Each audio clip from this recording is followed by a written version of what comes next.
Buenas tardes a todos y a todas. Soy Isa Chao de Lugo y voy a moderar esta videoconferencia. Advertir que está siendo grabada y toda persona que no quiera que salga su imagen con apagar su cámara lo tiene solucionado. Voy a leer unas normas básicas para el buen desarrollo de esta videoconferencia. No se permitirán faltas de respeto de ningún tipo. Si se produce algún tipo de descalificación o no se respeta el tema del día, se procederá a cerrar a esa persona y si persiste podrá ser expulsada de la reunión. Iré dando la palabra por orden de petición, según vayáis levantando la mano en el botón situado en la parte inferior de la pantalla. Si no lo encontráis, podéis pedirla a través del chat. Cuando os nombre, aseguraros de tener el micro abierto. Dispondréis de 2 minutos y os avisaré cuando os queden 30 segundos. Debemos evitar las repeticiones e iremos directo al grano para intentar agilizar y dar opción a más intervenciones. Daré la palabra, en primer lugar, a todas aquellas personas que intervengan por vez primera y en función del tiempo restante iré dando a las segundas y a terceras así sucesivamente. Esperamos que todo transcurra de una forma correcta y provechosa para todos y todas y empezamos dando la palabra al compañero Manuel Colinas. Adelante, compañero. Hola, gracias Isa. Buenas tardes, compañeras y compañeros. Bueno, antes de iniciar la introducción a la videoconferencia de hoy y a la presentación de nuestro ponente, vamos a recordar de nuevo que ha habido dos mujeres asesinadas en esta semana. El día 20 de junio, en Hospitalet de Llobregat, de Barcelona, fue arrojada por la ventana una mujer de 35 años por su esposo y deja un hijo. Y el día 28 de junio, en Móstoles, en Madrid, una mujer de 36 años fue apuñalada por su expareja y también deja un hijo. Al día de hoy son 24 las mujeres asesinadas en 2023 por violencia machista en este año. Y desde que se tiene registro, en 2003 han sido asesinadas 1.208 mujeres por violencia machista. Así que una vez más decimos basta ya y a ver si para esto. Bueno, sobre el tema que nos lleva hoy aquí a esta videoconferencia, todas las personas que estamos aquí, por nuestra conciencia social y lucha durante muchos años en el mundo político, sindical y de movimientos sociales, pues tenemos presente la trascendencia de la Declaración Universal de los Derechos Humanos en el año 48, hace ya 75 años. Es un compendio general de derechos que obligan a los gobiernos de naciones y estados a velar por la justicia, la igualdad y el bienestar de todas las personas en el mundo, en profundizar en la democracia. Consta de un preámbulo y 30 artículos. En lo que respecta a nuestra lucha social del movimiento pensionista, se refiere específicamente en los artículos 22 y 25 que dicen que toda persona, como miembro de la sociedad, tiene derecho a la seguridad social y tiene asimismo derecho a los seguros en caso de desempleo, enfermedad, invalidez, viudedad, vejez u otros casos de pérdida de sus medios de subsistencia por circunstancias independientes de su voluntad. Después de 75 años podemos decir que los derechos humanos son plenamente vigentes, a los que se han añadido también algunos más, como el derecho a la paz y el derecho al agua, y que el conferenciante que Pedro, pues hoy nos explicará, Pedro López. Tenemos la suerte de contar con él, con Pedro López, debido a la amistad que tiene también con nuestra compañera Concha de Frutos, y a ambos les damos las gracias. Pedro López es profesor de la Universidad Complutense de Madrid, imparte clases sobre derechos humanos, ciudadanía y sociedad de la información, sociología, ética de profesionales de la información, etcétera, y coordinó un seminario de derechos humanos en la Universidad de Mayores de la Universidad Complutense entre 2003 y 2021. Además de su profesión de impartir clases, es un activista por los derechos humanos. Participó en Amnistía Internacional, en el equipo de educación y en el equipo jurídico entre 2002 y 2010. Miembro de la Junta Directiva de la Asociación Pro Derechos Humanos de España, de 1999 a 2005 y 2016 a 2022. Actualmente forma parte de las juntas directivas del Club de Amigos de la UNESCO de Madrid y de Europa Laica y del Consejo Rector del periódico El Otro País. Bueno, Pedro López ha dado conferencias en España y en países de Latinoamérica y ha escrito numerosos artículos sobre este tema, de los derechos humanos. Así que consideramos que es la persona más idónea para hablarnos, introducirnos sobre este tema tan importante como es la Declaración Universal de los Derechos Humanos. Así que, Pedro, gracias y cuando quieras puedes comenzar. Muy bien, buenas tardes y muchas gracias por la invitación. Voy a compartir pantalla porque he preparado un PowerPoint para ir comentándolo, que siempre yo creo que es más digerible. Vamos a ver si...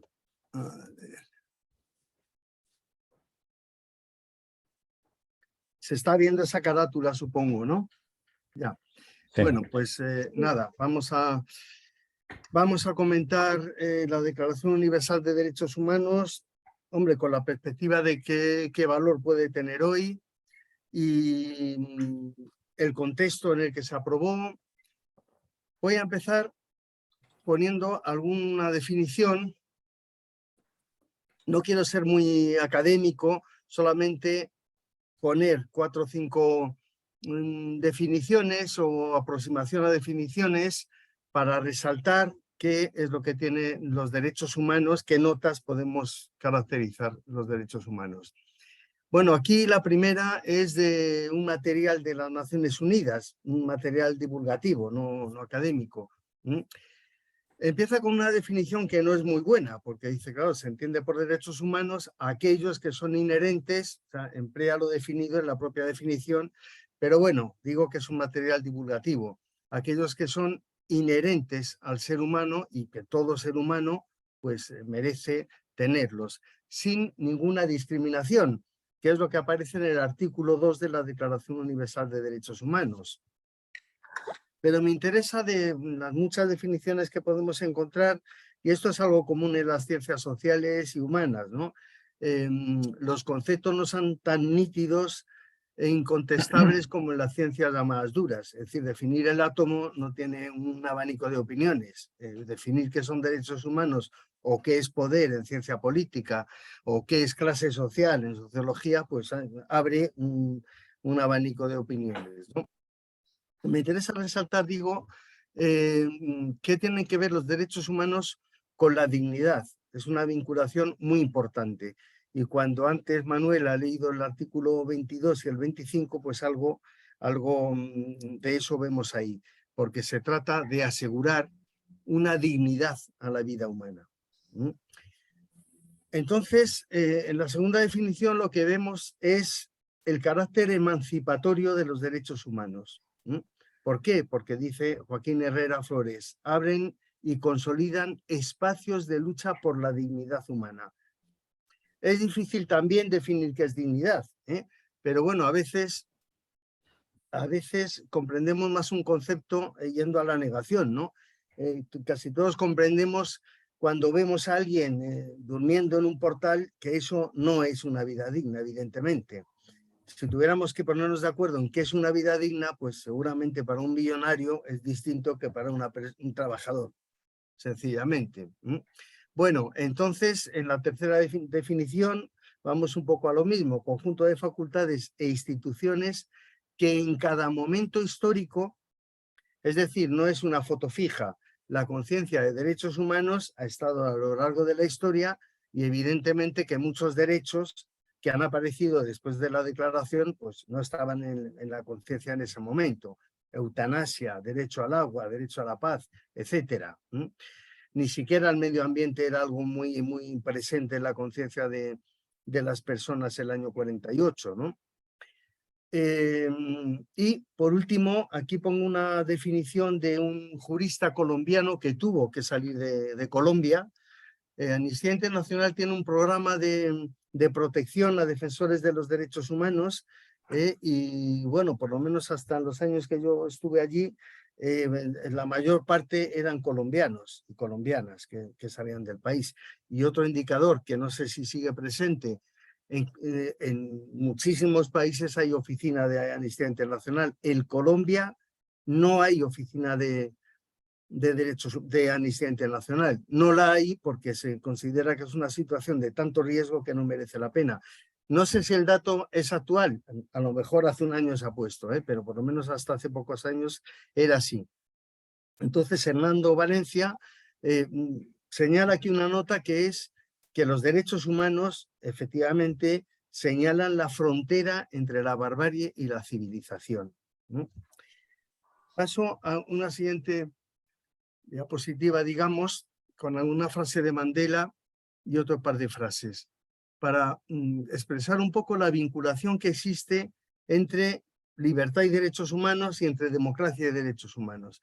Efectivamente, Nelson Mandela dice, señala, si no hay comida, si no hay, si la gente tiene hambre, no hay acceso a los medicamentos, no hay un techo, no hay educación, etcétera, no podemos hablar de una vida digna y no podemos hablar de una democracia por mucho que haya votaciones cada 4 años o cada año. Eso da igual, si no hay unas condiciones mínimas. Es decir, los conceptos de democracia y de derechos humanos no son sinónimos exactamente, pero están muy, muy relacionados. No se puede pensar en que un país es democrático, aunque tenga elecciones, si no hay un mínimo de garantía de los derechos humanos. Y por eso Jesús Jares y Eduardo Aroteglen, el periodista, pues dicen esto de, efectivamente, ponen de relieve lo cercanos que son los conceptos de derechos humanos y democracia. Bueno, avancemos un poquito. Estas características, que las comento muy rápidamente, son las que se predican de los derechos humanos. Universales, en el sentido de que tienen valor para todos los seres humanos y que constituyen un modelo moral universal. Inalienables, que no se pueden renunciar a los derechos humanos, incluso la propia persona. Indivisibles, hay clasificación de los derechos humanos. La más conocida es la que los clasifica en generaciones, derechos humanos de primera, segunda, tercera generación. Pero todos los derechos se considera por parte de Naciones Unidas y por parte de los defensores de derechos humanos que no se puede elegir unos sí y otros no. Lo digo por el argumento muy frecuente en muchos países, ¿no? No hay dinero para esto. Bueno, es decir, los derechos sociales cuestan dinero. Siempre se pone el acento ahí. Por ejemplo, en Estados Unidos considera que los derechos sociales no son derechos humanos. Pero ya digo que Amnistía Internacional, Naciones Unidas, no aceptan que unos sí y otros no por razones de presupuesto, porque también los derechos civiles y políticos, que son incontestables también en Estados Unidos, necesitan dinero. Es decir, necesitan un dinero que es de policía, que es de juzgados y que es de una serie de infraestructuras que también cuestan dinero. Interdependientes e interrelacionados. Es difícil que la vulneración de un derecho no irradie a otros derechos. El símbolo de Amnistía Internacional, no sé si lo tenéis en la mente, es una vela encendida y rodeada por un alambre de espino. Bueno, ¿por qué? Porque Amnistía Internacional comienza con la protección de los derechos de presos de conciencia. Luego amplía lo que se llama su mandato a todos los derechos, pero empieza así. Y el mecanismo de funcionamiento de Amnistía Internacional pues empezó enviando cartas a presos de conciencia como un mecanismo para hacer presión. Y hay muchas anécdotas muy conmovedoras, ¿no? Recuerdo el caso de un preso, no recuerdo ahora detalles, era de algún país latinoamericano, que empieza a recibir cartas, lo tenían desnudo en una celda aislada, y bueno, cuando empieza a recibir muchas cartas, ya de momento le sacan de la celda, lo visten, siguen llegando cartas, bueno, no cuento todo el proceso, pero en caso es que lo dejan libre. Ya llega un momento de la presión es tal y lo termina recibiendo el presidente del país en su propio despacho. ¿Quién es usted que recibe tantas? Y además tenía un par de cajas todavía de cartas que eran dirigidas a él. Y este era el mecanismo de presión, ¿no? Por eso es tan importante la libertad de información. Por eso es tan importante el periodismo y un periodismo decente que no, desgraciadamente, tenemos muy poco de eso, ¿no? Imprescriptibles, no se pierden por el paso del tiempo. Esto, digamos que la cruz de esto son los crímenes llamados internacionales, genocidio, crímenes contra la humanidad, etc. Ese tipo de crímenes no prescriben nunca. Por eso hemos visto hasta hace pocos años, ya no sé si quedan vivos algún guardián de campo de concentración nazi, hemos visto llamar a ancianos de 85 años y 90 años cuando se les ha localizado y hacerle un juicio. Porque no prescriben esos delitos. En el derecho común, pues sí, el asesinato prescribe, no sé si a los 30 años, todos los delitos tienen un tiempo de prescripción, los económicos tienen un tiempo relativamente breve. Bueno, inviolables, ni el Estado ni ningún otro sujeto pueden violarlos. Bueno, esto es una norma, ya sabemos que se violan, Limitados, no son absolutos, tienen límites. Primero, los límites es que los demás también tienen derechos, evidentemente. Entonces no debemos chocar. Se pone un ejemplo algunas veces, por ejemplo, con la libertad de expresión. Si yo estoy en medio de un espectáculo masivo o en medio de otro contexto donde hay muchísima gente y grito fuego o cualquier otra alarma, por hacer una broma, hay una estampida y hay 2 muertos y 50 heridos, no puedo decir, hombre, es que yo tengo libertad de expresión. Entonces, todos los derechos son limitados. Curiosamente, no el derecho a la propiedad, pero bueno, lo dejamos ahí aparcado. Y el fundamento de los derechos, el fundamento filosófico, digamos, es efectivamente la dignidad de la persona. Sabemos lo que es vivir en condiciones indignas. Es difícil definir qué son condiciones dignas, pero sabemos lo que es vivir en condiciones indignas. Sigo avanzando. Bueno, aquí, respecto a la historia de los derechos humanos, me gusta poner esta frase que pronunció Kofi Annan en un 10 de diciembre, que es el Día de los Derechos Humanos del 97. Y es que los derechos humanos, bueno, bien entendidos e interpretados, no son extraños a ninguna cultura. Si repasamos la historia de los derechos humanos, pues derechos a emigrar, por ejemplo, derecho efectivamente a tener unas condiciones de comida, de techo, etc. Eso está en todas las culturas, en todas las religiones, porque es algo que, bueno, intuitivamente también podemos alcanzar a verlos, ¿no? Vamos llegando a la propia declaración. Con un poquito de contexto histórico. Contexto histórico del siglo XX, evidentemente. ¿Qué tenemos ahí? 2 guerras mundiales.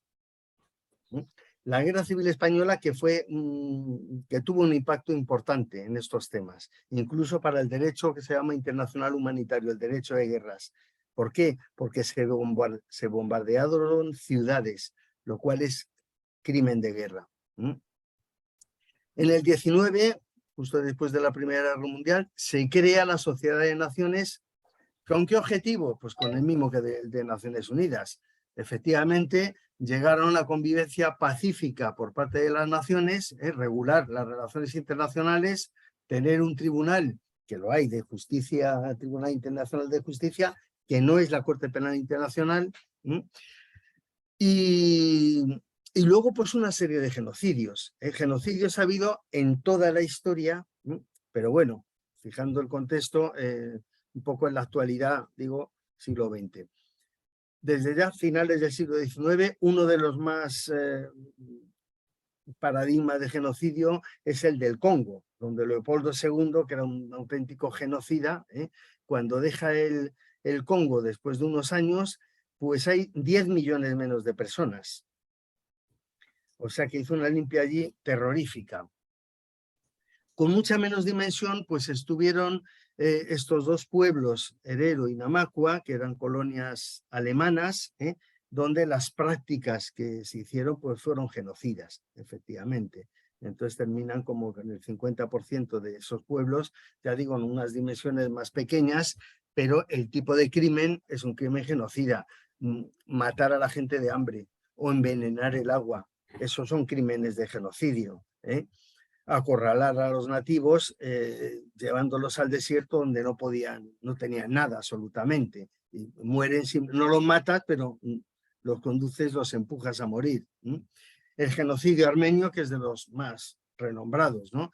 Que es, bueno, pues lo que es el antecesor del Estado de Turquía, el Imperio Otomano, se liquida. Bueno, las cifras en los genocidios siempre son complicadas y siempre se barajan diferentes cifras. Bueno, como veis, en una horquilla ahí que va hasta el triple, de 600.000 a 1.800.000. El genocidio nazi, que ha quedado bastante como paradigma de genocidio. Bueno, ya llegando al año 48 y ya enseguida nos ponemos con cómo se gestó la declaración, pues algunos hechos significativos del año 48 también, por ver un poco cuál era el ambiente ahí, ¿no? El Plan Marshall, que más que una ayuda, entiendo yo que era una inversión, se constituye el Consejo de Europa, que es no tiene que ver con la Unión Europea, es un organismo político o un órgano político con 49 estados, me parece que tiene. En la misma jornada en que se aprobó la Declaración Universal de Derechos Humanos, se aprobó la Convención contra el Genocidio, para abreviar. Fue la misma jornada, lo que pasa es que el día cuando se aprobó la Convención contra el Genocidio fue el 9 de diciembre y la Declaración Universal de Derechos Humanos ya se echó a la medianoche y se aprobó el 10 de diciembre, pero vamos, que era la misma jornada. Se funda la Organización Mundial de la Salud. Orwell escribe en 1984, aunque Feijóo cree que se escribió esta obra en 1984. La primera guerra árabe-israelí. Los Juegos Olímpicos, que se interrumpieron en el 36 ya con el nazismo y con la Segunda Guerra Mundial, se reanudan en el 48. En Bogotá se asesina sí, me salta esto. En Bogotá se crea la Organización de Estados Americanos y hubo una Declaración Americana de los Derechos y Deberes del Hombre que se proclama 6 meses antes que la Declaración Universal de Derechos Humanos, y también un hecho que fue tremendo y de ahí sale toda la convulsión de Colombia hasta la actualidad, es el asesinato de este político, Jorge Eliezer Gaitán, que ya digo, es el origen de todo el conflicto armado que llega hasta la actualidad. Hay un libro del periodista José Manuel Martín Meden que es Colombia Feroz.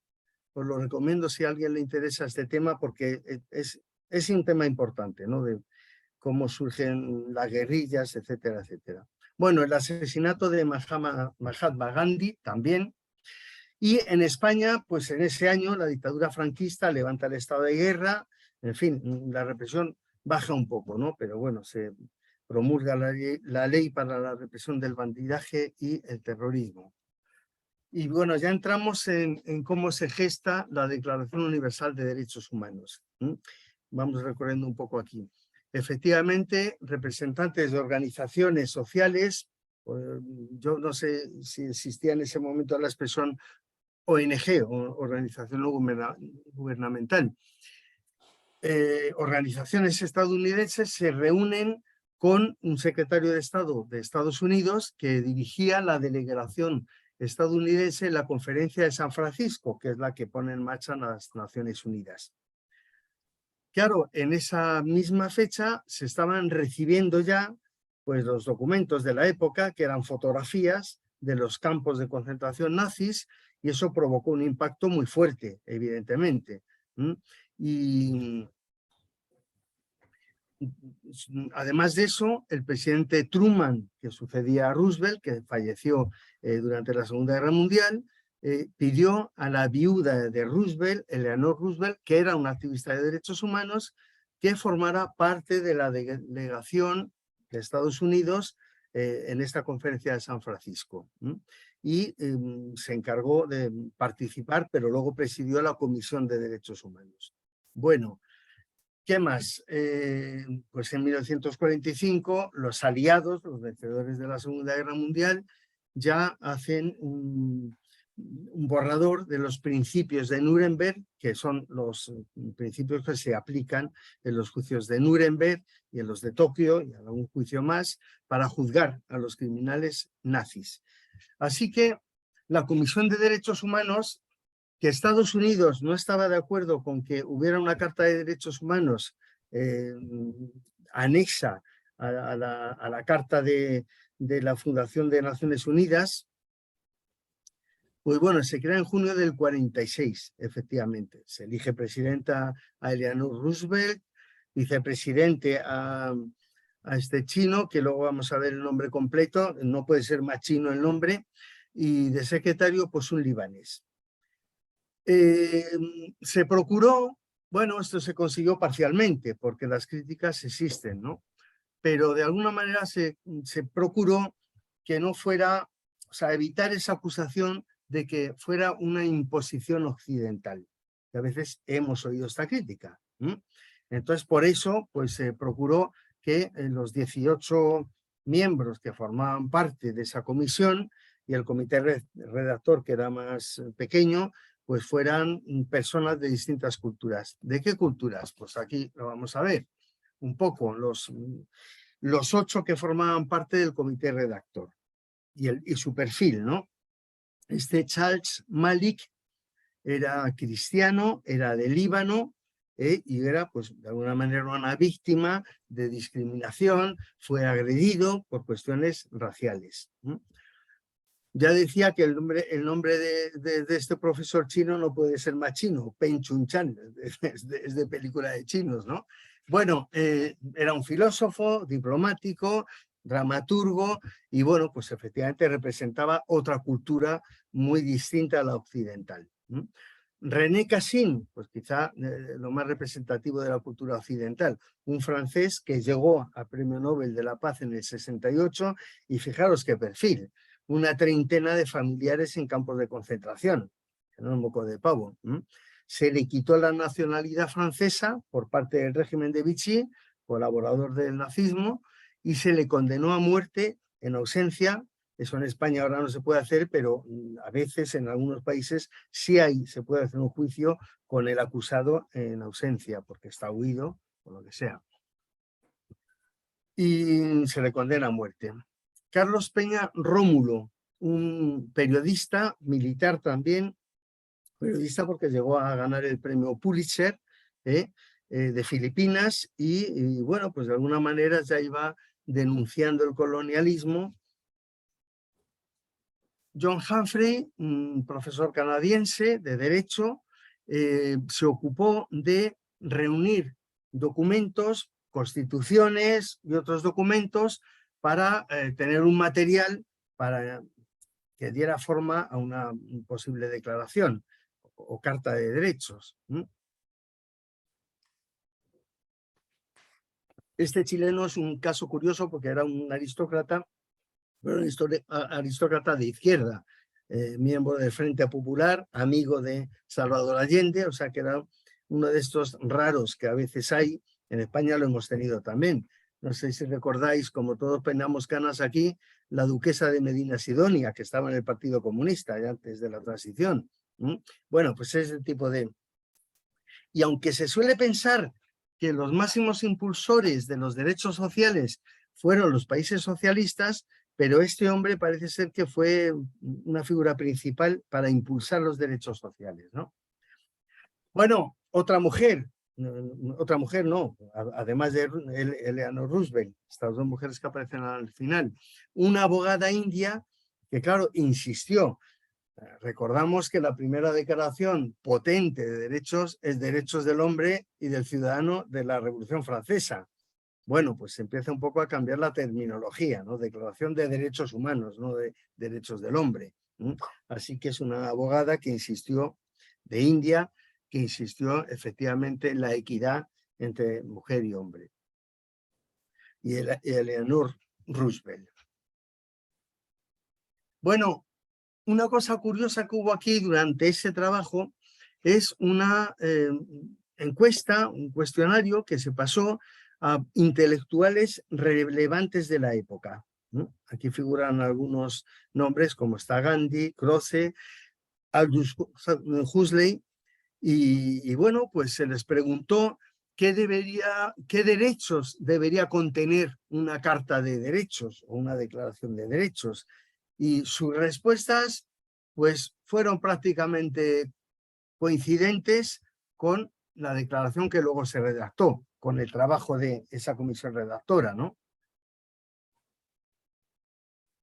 Vale, así que el 9 de diciembre se presenta la declaración ante la Asamblea General, se encarga el secretario, el libanés Malik, destaca en su discurso que era la primera vez que los principios de derechos humanos y libertades fundamentales se describen con autoridad y al detalle. Ciertamente para mí es un documento de muchísima importancia en la historia de la humanidad, no sé si el más importante, ¿no? Describe la declaración como una síntesis compuesta por tradiciones jurídicas distintas, evidentemente, y pues una síntesis que no se había conseguido anteriormente a lo largo de la historia. Bueno, la votación fue esta. No hubo ningún voto en contra. Hubo abstenciones. Y bueno, cuando tengo una clase presencial suelo preguntar a la gente qué piensa de los países que se abstuvieron, que son 8 países. ¿Por qué pudieron abstenerse? ¿O qué les une a estos 8 países? República Socialista Soviética de Bielorrusia, Checoslovaquia, Polonia, Yugoslavia, República Socialista Soviética de Ucrania, Unión Soviética, Unión Sudafricana y Arabia Saudí. Bueno, yo creo que estaréis adivinando ya qué es el derecho a la propiedad, habiendo 6 países socialistas. Bien, Unión Sudafricana se negaba el derecho a la propiedad a los negros. Arabia Saudí se negaba el derecho a la propiedad a las mujeres. O sea que era el derecho a la propiedad lo que más fracturó el asunto, ¿no? Pero bueno, al no haber ninguno en contra, pues el documento salió con fuerza. Salió con fuerza, no hubo una unanimidad exactamente, pero ya sí tuvo bastante fuerza. Tuvo tanta fuerza que prácticamente, bueno, la mayoría de las constituciones hacen alguna alusión a la Declaración Universal. Y el constitucionalismo tiene que ver con la protección de los derechos. Nuestra Constitución no aparece el nombre de derechos humanos, sino derechos fundamentales. Pero no siendo un tratado internacional, aquí hay un matiz. Los tratados internacionales que firma un país como España, pues son de obligado cumplimiento. Teóricamente, son de obligado cumplimiento. Una declaración no es de obligado cumplimiento. Una declaración es una declaración de intenciones, es algo, pero un tratado internacional sí es de obligado cumplimiento. No obstante, la Declaración Universal de Derechos Humanos tuvo tanto impacto, tanto simbolismo, ¿no? Como referencia, que se convirtió en un marco ético, jurídico y político. Como sabéis, los derechos humanos están en nombre de, por supuesto, toda la clase política y de cantidad y en otros contextos también, ¿no? Bueno, la estructura que tiene, no vamos a entrar muy en detalle, pero es esta, ¿no? Un par de artículos, no sé si alguien tiene la declaración delante, no hace falta, pero bueno, un par de artículos recoge los principios básicos en los que se sustentan los derechos humanos: libertad, igualdad, fraternidad y no discriminación. Del 3 al 21 recoge los derechos civiles y políticos, llamados también de primera generación. ¿Qué derechos tenemos aquí? El artículo, 3, derecho a la vida, claro, evidentemente, a la vida, a la libertad y a la seguridad. El 4, nadie estará sometido a esclavitud. El 5, nadie será sometido a torturas. El 8, tener derecho a un recurso efectivo. Es decir, en cuanto a tu existencia como persona, derecho a tener una identidad también, ese tipo de derechos. Del 22 al 28 son los derechos sociales, o económicos, sociales y culturales. Es decir, el derecho a acceder a la cultura, a un nivel de vida digno, que es lo que viene en el artículo 25, y en el 22, que es el marco, ¿no? Que dice: toda persona, como miembro de la sociedad, tiene derecho a la seguridad social y a obtener mediante el esfuerzo nacional y la cooperación internacional, claro, son impuestos, etcétera, la satisfacción de los derechos económicos, sociales y culturales indispensables a su dignidad. Como repito, el concepto de dignidad y de derechos humanos están absolutamente vinculados, ¿no? Y al libre desarrollo de su personalidad. Y los artículos 29 y 30 recogen las condiciones y límites con que estos derechos deben ejercerse. Hay un derecho que no está en los 30 derechos, está en el preámbulo, y no está mencionado de manera directa, pero bueno, está mencionado de manera indirecta. Cuando dicen los considerandos, un momento que no lo tengo señalado, sí, en el tercer considerando dice, considerando esencial que los derechos humanos sean protegidos por un régimen de derecho a fin de que el hombre no se vea compelido al supremo recurso de la rebelión contra la tiranía y la opresión, es decir, está reconociendo el derecho a la rebelión. Muchas veces pasa desapercibido, pero está reconocido. Es decir, si no hay unas condiciones dignas, si yo paso hambre, etcétera, el derecho a la rebelión, aquí no se dice si hay elecciones o no hay elecciones, si es dictadura, si es democracia, sino que si estamos en una situación tan desesperada que no tenemos una vida que merezca la pena vivir, pues podemos rebelarnos, ¿no? La rebelión, enunciada en el año 48, pues, ¿qué puede significar rebelión? Evidentemente, la historia de las revoluciones. La rebelión es violenta, evidentemente. Bueno, y entonces las críticas que se suelen escuchar hacia la declaración y hacia la ONU, porque muchas veces están en el mismo paquete, ¿no? Primero, es una imposición occidental. Bueno, eso efectivamente, como os decía, se intentó evitar. Es verdad que, por ejemplo, muchos países pues, no fueron tenidos en cuenta, algunas culturas, pero bueno, se procuró en algo. En todo caso, el que los derechos humanos sean una de sus características universales, quiere decir que lo que en la Carta pone, en la Declaración, es predicable para todo ser humano. Nadie quiere ser sometido a tortura, sea chino, sea egipcio, sea francés o sea canadiense. Nadie tiene. Todo el mundo tiene derecho a alimentarse, a tener una vivienda, sea en alquiler o sea, pero bueno, a ceder o sea en propiedad. Quiere decir que eso es predicable para todo ser humano.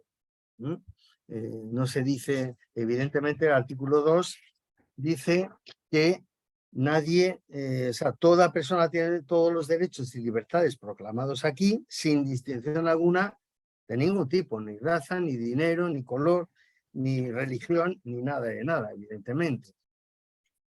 Es verdad que aquí hay una pequeña trampilla en el artículo 2, que es muy curiosa.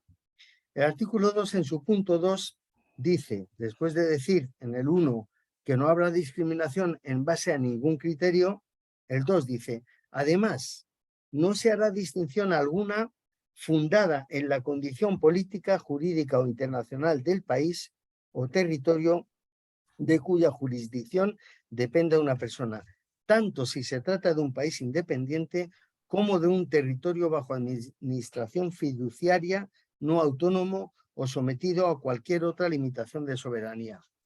Bueno, este galimatías es sospechoso. O sea, si decimos todos los seres humanos tenemos derecho a estos artículos mencionados aquí. Y ahora añadimos, y las mujeres también. Para decir, pero ¿aquí qué pasa? Porque hace falta esta aclaración. Si hemos dicho que es para todos. ¿Qué está encubriendo el artículo 2? El colonialismo. El colonialismo. Todavía hay muchos países que son colonias en África. Bueno, otra crítica, esta sí tiene bastante sentido, el derecho de veto en el Consejo de Seguridad. Sabéis el Consejo de Seguridad está compuesto por 15 miembros, 5 de ellos son fijos y tienen derecho a veto. Eso es un problema, porque no hay manera, es muy raro sacar algo por unanimidad. Entonces, claro, y teniendo el derecho de veto 5 países enfrentados, varios de ellos, evidentemente Rusia y Estados Unidos, China y Estados Unidos, pues no hay manera de sacar nada adelante. Entonces esto es una carencia democrática. Se puede decir que una decisión necesita una mayoría cualificada y no simple. Bueno, vale, pero claro, exigir esto pues no tiene mucho sentido, ¿no? ¿Que hay corruptelas? Pues hay corruptelas, como toda institución humana, evidentemente. La Organización Mundial de la Salud pues, ha tenido bastantes meteduras de pata y bastantes casos de sospechas, incluso no de sospechas, de cosas comprobadas, ¿no? Porque, claro, tienen como asesores o como técnicos a expertos de multinacionales. Claro, el que va por una multinacional va a defender intereses de la multinacional. Entonces, evidentemente que hay corruptelas. Y otra crítica desde la izquierda, la ideología de los derechos humanos, una ideología burguesa. Bueno, yo recuerdo, ya que se ha citado antes a Julio Anguita, que Julio Anguita, al menos en los últimos años, yo lo oí repetir varias veces, bueno, yo soy comunista, pero dejo de lado esto porque ahora no en 3 semanas ni en 3 meses, sino estamos en una época en que lo primero es defender los derechos humanos. Luego ya me ocuparé si llegamos al comunismo, llegamos al socialismo o no llegamos. Pero ahora mismo la bandera de lucha deben ser los derechos humanos. Eso defendía Julio Anguita en sus últimos años. Así que, pues un poco para contrarrestar estas críticas, los argumentos que se me ocurren a mí son los siguientes. Primero que la declaración, tanto la declaración propiamente como tratados que han salido posteriormente, es producto de luchas históricas. Es decir, que haya un comité redactor de esta Declaración de Derechos Humanos, etcétera, bueno, siempre hace falta técnicos para hacer un documento, pero quiero decir, el documento en sí procede de luchas a lo largo de la historia. Los derechos sociales, la primera constitución que los recoge es la mexicana, producto de la Revolución Mexicana.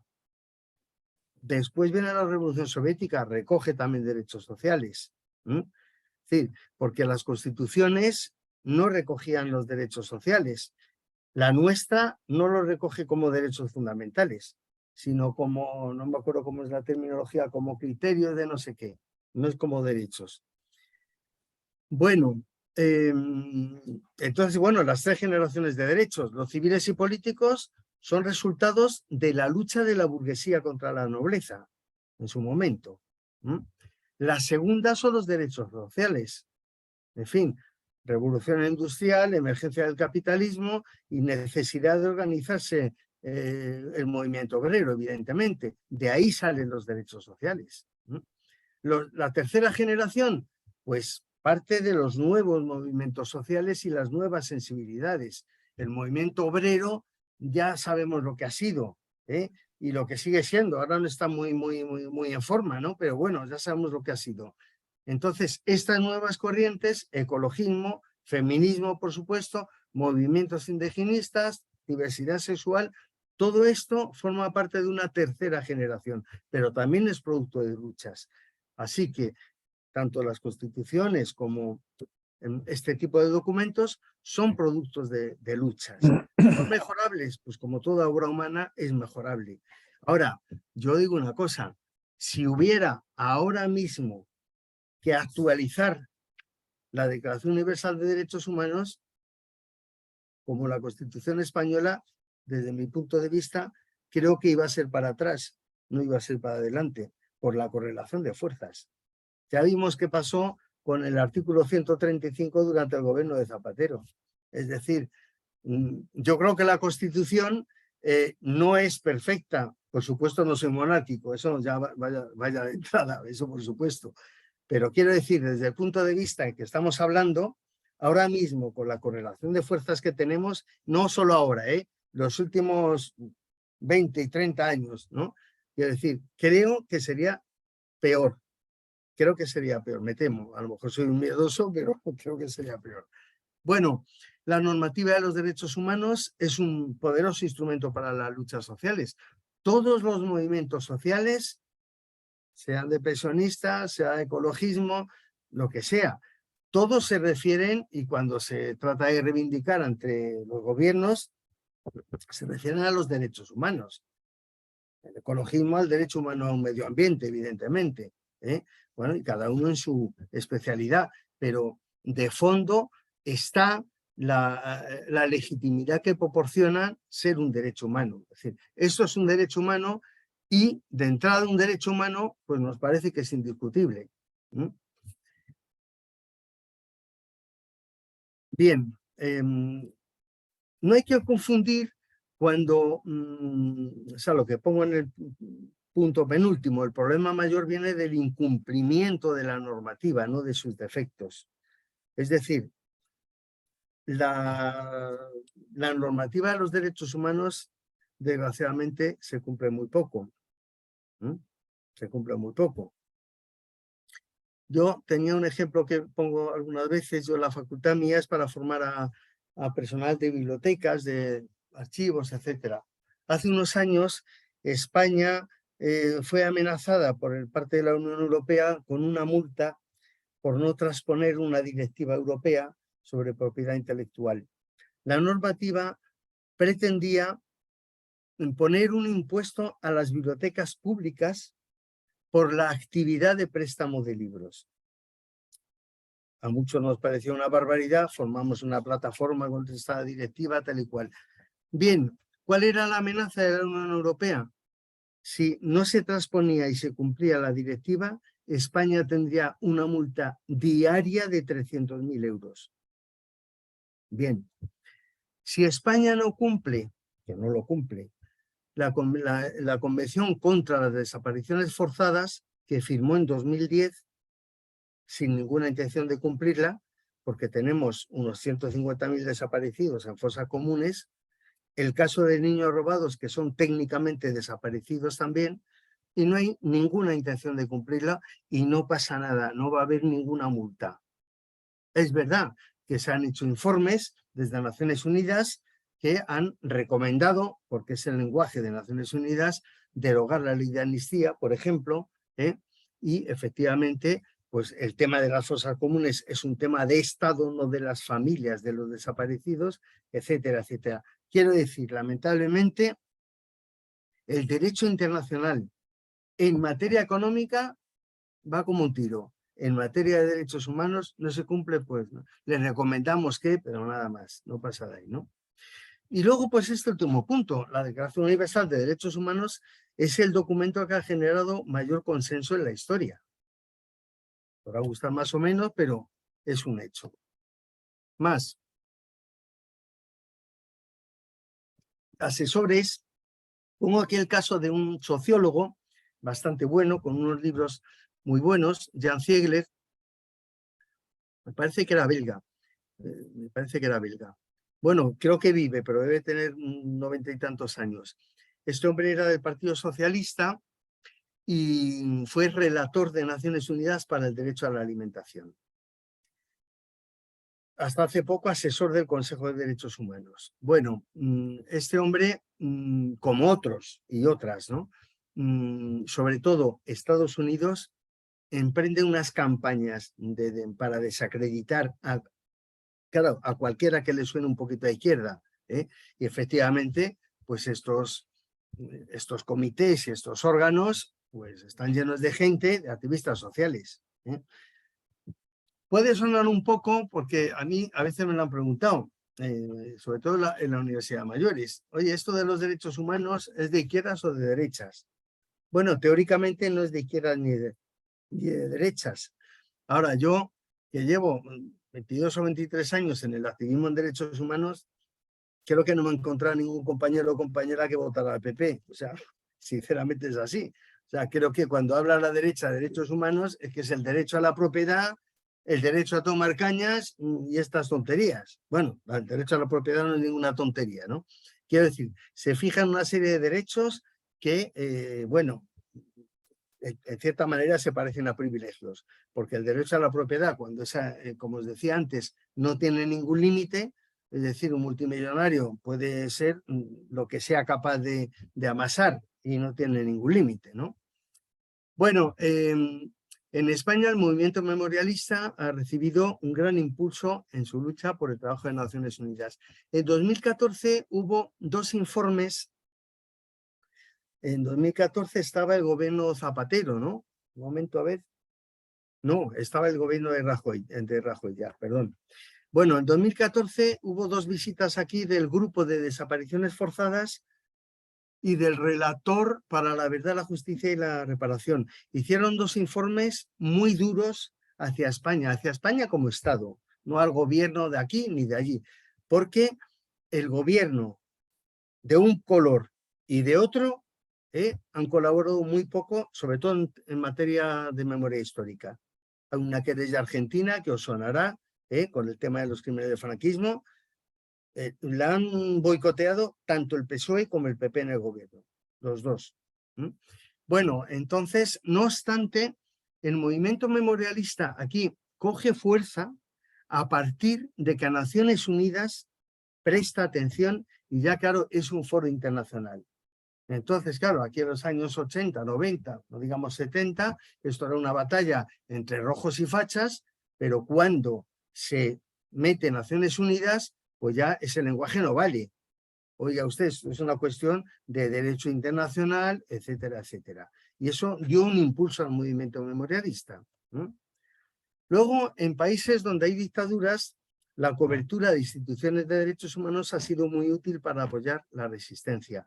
Ha sido el caso del CAUM, del Club de Amigos de la UNESCO de Madrid, que no sé si conocéis alguno o alguna de vosotros o de vosotras, que se fundó en el 62, me parece que fue. Claro, España se acaba de ser aceptada en la UNESCO y claro, no podía prohibir un club de amigos de la UNESCO. Era ridículo y podía ser un escándalo internacional.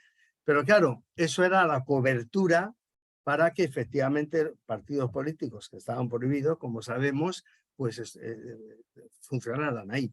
Por supuesto, cada 2 por 3 se suspendía una conferencia hasta llegar al año 76, que fue cerrado varios meses. Bueno, os cuento la película, pero quiero decir que el tema de la bandera de los derechos humanos ha sido muy útil también en dictaduras, porque efectivamente cuando están prohibidos partidos políticos, bueno, pues, bueno, y de alguna manera lo hemos hecho, digamos, todos. Yo muchas veces, depende de dónde he tenido que a lo mejor dar una charla, pues no pones un cartel pones un cartel genérico que no se sabe muy bien por dónde vas a ir, ¿no?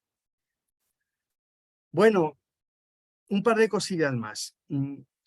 A partir de la Declaración Universal de Derechos Humanos, ya hay 3 pilares para la protección de los derechos humanos. El primero es el derecho internacional humanitario. Viene de antes de la declaración, porque viene del siglo XIX. Efectivamente, cuando se crea la Cruz Roja, varias conferencias, etcétera, etcétera. El derecho internacional humanitario es el que se aplica a los crímenes de guerra o en situaciones de guerra. Torturas, bombardear ciudades, bueno, todo tipo de perrerías, ¿no? Luego está el derecho internacional de los derechos humanos.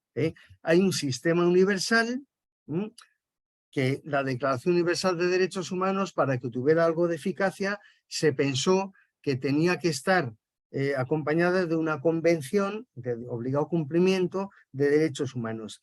Eso fue tan rápido como que hasta 18 años después de ser aprobada la Declaración Universal de Derechos Humanos, no fueron aprobados estos 2 pactos, que deberían ser uno, pero bueno, fueron en 2, por las discusiones que hubo. El Pacto Internacional de Derechos Civiles y Políticos se promulga en el 66 y entra en vigor en el 76, o sea, casi 30 años después de la declaración. Como vemos, mucha agilidad no hubo, ¿no? Y el Pacto Internacional de Derechos Económicos, Sociales y Culturales. Y luego ya, pues, unas decenas de tratados diversos. Es el sistema universal. Y luego hay un sistema europeo, otro africano y otro americano. Y luego está el derecho penal internacional. Esto es el que se aplica a los crímenes más graves.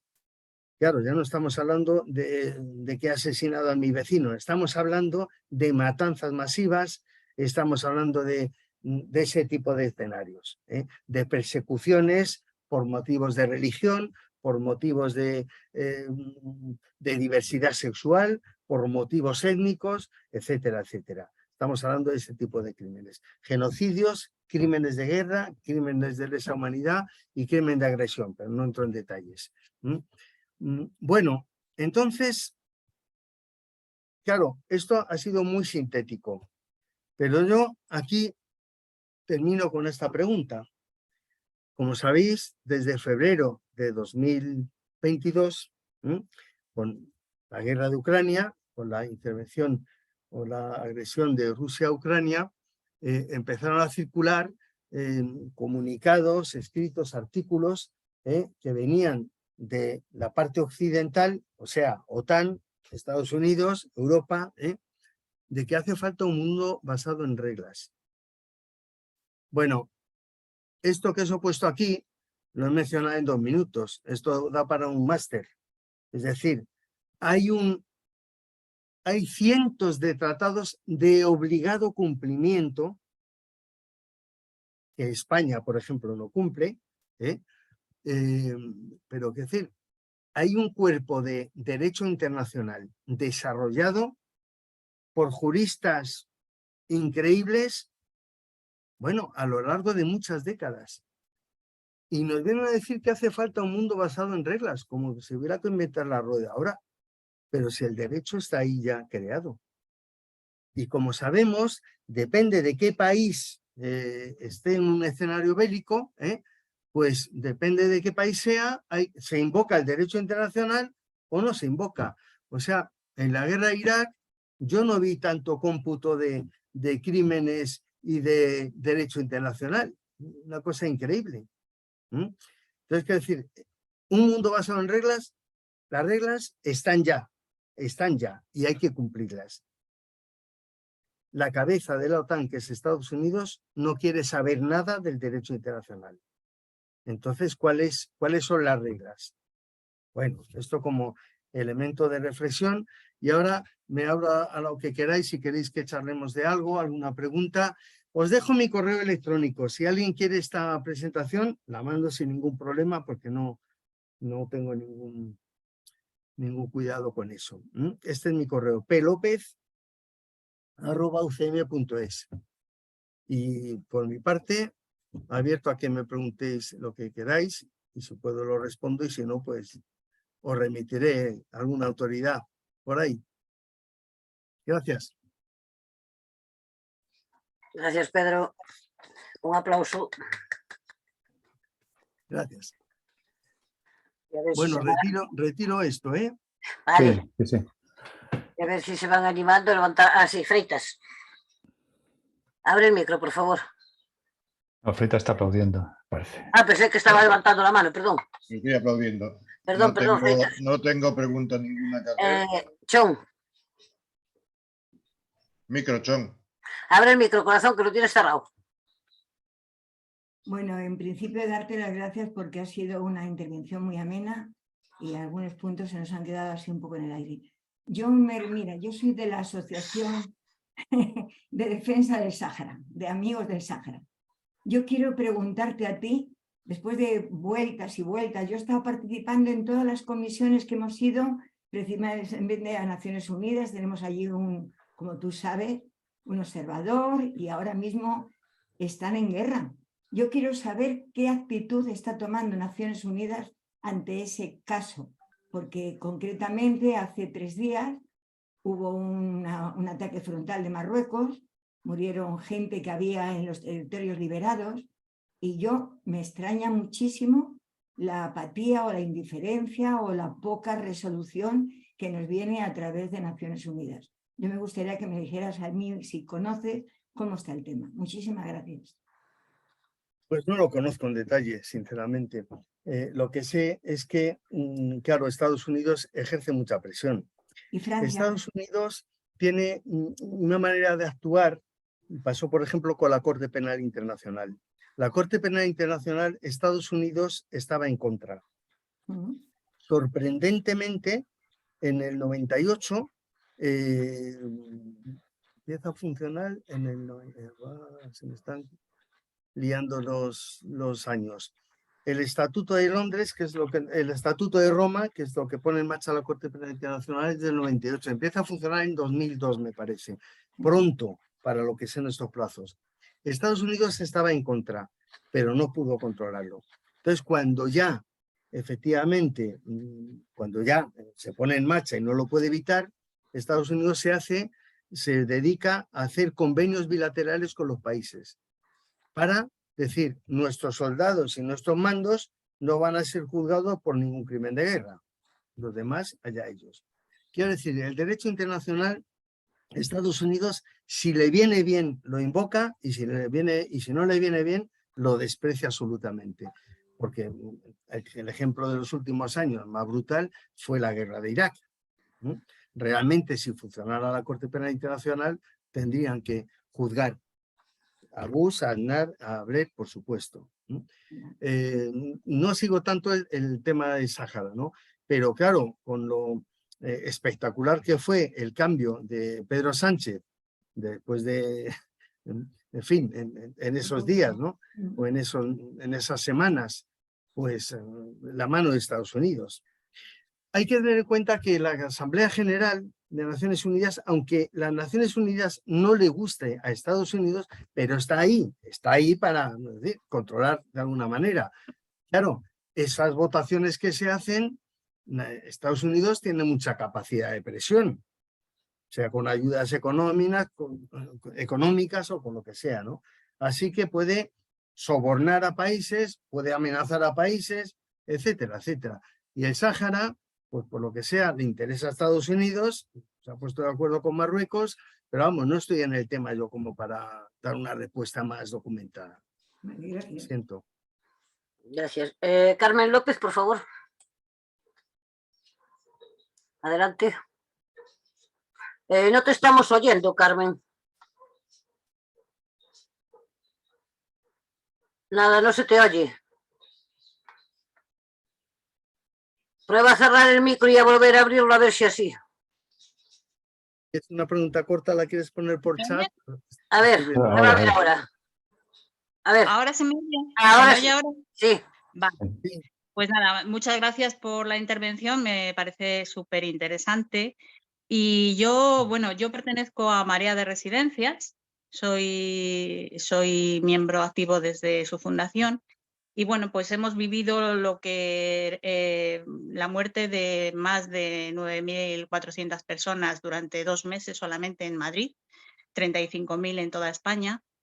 Y esto, bueno, concretamente en Madrid creo que se puede catalogar como un genocidio porque se dictaron unos protocolos por escrito que se enviaron a residencias y hospitales impidiendo varios derechos, o sea, con esos protocolos impidieron varios derechos. De hecho, Amnistía Internacional precisamente ha hecho un informe sobre ello. Me gustaría saber cuál es tu opinión al respecto. Gracias, Carmen. Hombre, también como sabemos cómo está la justicia, está complicada la cosa. O sea, yo sí que entiendo, bueno, no soy jurista, o sea, mi formación no ha sido de derecho, aunque llevando tiempo en derechos humanos, pues me he formado algo en derechos humanos, pero no tanto al detalle como para algunos compañeros que he tenido magistrados o tal, no estoy a ese nivel.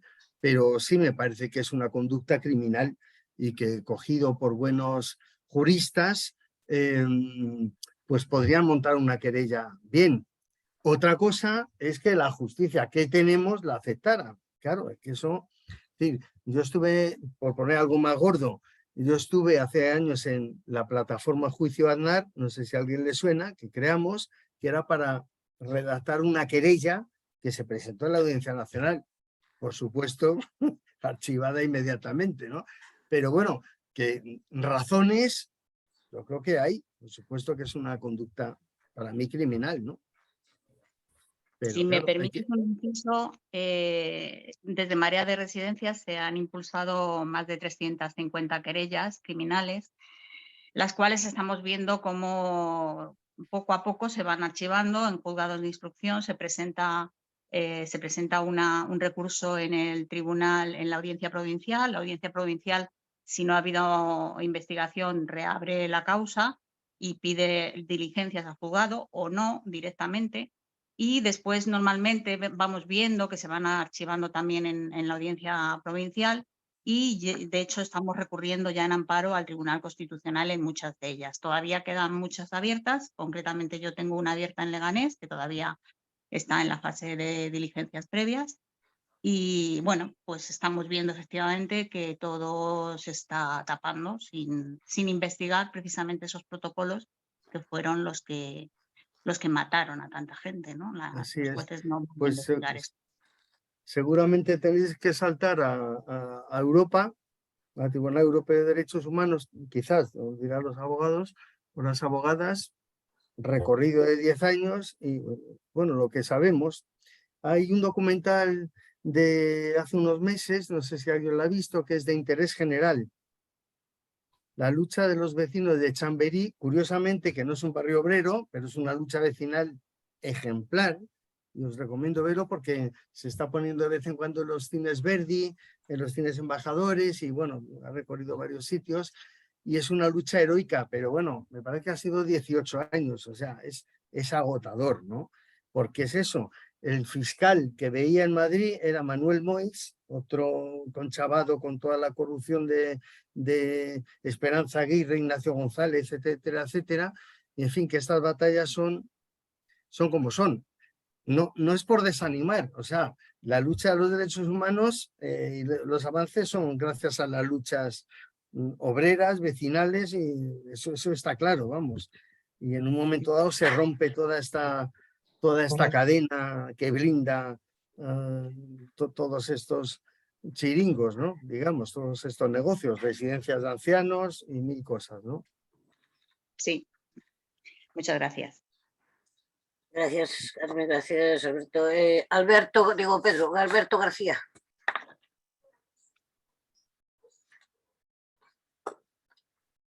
Sí, bueno, primero es dar dos aplausos. Uno para el ponente que tenemos hoy, que ha sido extraordinario lo que nos ha descubierto, que claro, todos conocemos la Declaración de Derechos Humanos y tal, pero desmenuzarlo, hablando con algo de detalle como ha hecho él, pues nos hace conocer cosas que yo, por ejemplo, desconocía.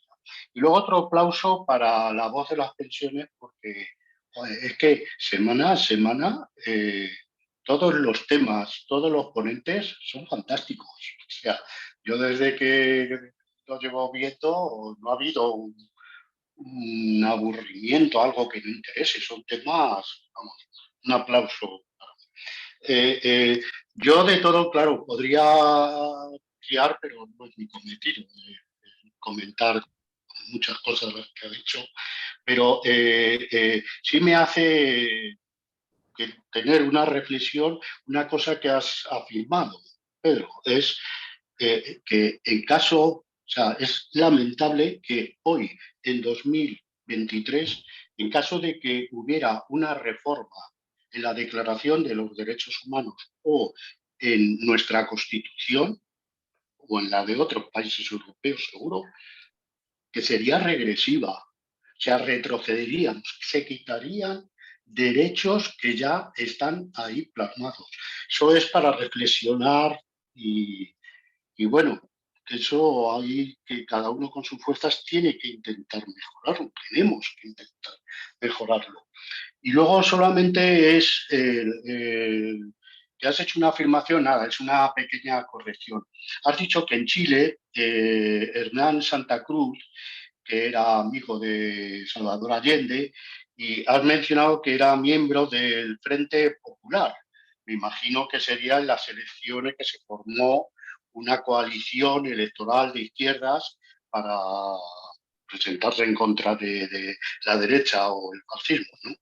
Pero Frente Popular no era el nombre. Si es a ese momento que te refieres, es la Unidad Popular. Era Pues sí, el nombre pues correcto. tienes razón. Yo he tomado el dato de algún lado y ahora que lo dices reparo en que es verdad. Que tienes toda la razón. Pues bueno, Nada, gracias. solamente eso. Lo corregiré. ¿Alguna cosilla más? Sí. Bueno, no sé si esa me da paso o... Manuel Colinas, perdón, que tenía el micro silenciado y no me había enterado. Adelante. Vale. Gracias, Isa. No, voy a preguntar sobre la efectividad o no del Tribunal Internacional de la Haya sobre los derechos humanos. Es decir, si el alcance que pueda tener este tribunal es suficientemente para que los estados sean capaces de hacer cumplir o tiene algún otro mecanismo para hacer cumplir las sentencias o los dictámenes que tenga que hacer por las denuncias que hay sobre la vulneración contra los derechos humanos en cualquier país. Y otra pregunta era el tema sobre, aunque yo soy internacionalista, pero hay una cosa que se pone mucho sobre la mesa, es el tema de la autodeterminación de los pueblos cuando se habla del derecho para hacer un referéndum en Cataluña o en Euskadi o Galicia o en cualquier otra comunidad autónoma que quiera hacer esto. ¿Cómo ve, o sea, este derecho de autodeterminación existe o cómo está? Bueno, son dos preguntas, en La Haya y el tema de autodeterminación. Nada más. Y muchas gracias, Pedro. Bueno, con respecto al tribunal, no sé si te refieres al Tribunal Internacional de Justicia, que es órgano de Naciones Unidas, o a la Corte Penal Internacional, que son distintos. El Tribunal Internacional de Justicia es para dirimir conflictos entre estados y la Corte Penal Internacional es para perseguir y castigar los mayores crímenes que pueden cometerse. El penal, sí. Sí, que se llaman crímenes internacionales. Y entonces, ese tribunal, esa Corte Penal Internacional, ha tenido, ya lleva un recorrido, pero me parece que ha tenido 4 o 5 casos. Porque antes de la existencia de la Corte, había tribunales ad hoc, por ejemplo, para Yugoslavia, por ejemplo, para Timor, hubo varios. Es decir, el tema de Milosevic fue con el tribunal especial creado para el asunto de Yugoslavia, que por cierto, Milosevic fue absuelto, por cierto, que es una cosa que se maneja, es que hace poco le corrigió quién era Teresa Aranguren en un debate a Margallo, en no me acuerdo qué programa de televisión. Milosevic, primero, murió sospechosamente durante el juicio. Todos vimos los telediarios abriendo cuando empezó el juicio, mucha trompetería, empezó a opacarse eso y en un momento dado muere Milosevic. Bueno, pero es que además después de morir, cuando termina todo el juicio, es declarado absuelto, no se demuestran los crímenes de los que se acusaban. Bueno, ha tratado solo 4 o 5 casos, que ahora mismo no tengo en la cabeza. Entonces, claro, tiene muchas presiones. ¿Por qué va a juzgar a Putin, que no me parece mal, y no a Bush? O sea, a ver, ¿cuál es el problema? O sea, el doble rasero que hay continuamente, ¿no? Con estas cosas. Es decir, lo de Irak fue Irak y Afganistán, que quedó arrasado, por supuesto, y Libia y Siria, arrasados, con muchos cientos de miles o millones de muertos. Entonces, bueno, a mí me parece bien que se juzgue a Putin. Vale, muy bien. No le tengo especial simpatía, pero vamos, el doble rasero me sorprende, ¿no? Y la segunda pregunta era, Manuel.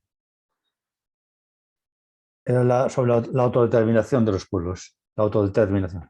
Ay, Pues el derecho a autodeterminación, sí, es un derecho complicado porque parece que no está reconocido. O sea, en ninguna constitución hay derecho a que ninguna parte de un Estado se separe.